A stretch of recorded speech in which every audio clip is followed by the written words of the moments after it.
Namaste. Advent and Christmas with Fulton Sheen എന്നൊരു പുസ്തകം ക്രിസ്തുവിനെ കാണാനെത്തിയ ദരിദ്രന്മാരായ ആട്ടിടയന്മാരും സമ്പന്നരായ രാജാക്കന്മാരും അവർക്കുണ്ടായിരുന്നത് ചിലത് ഉപേക്ഷിച്ചിരുന്നു.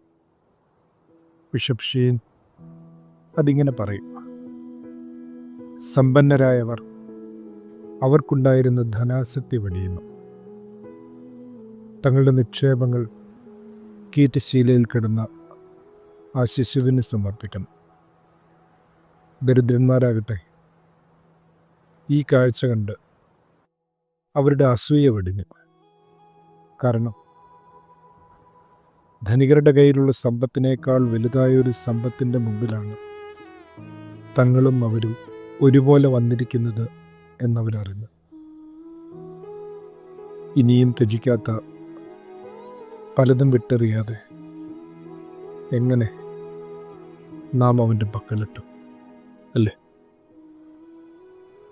ആദരവോടെ.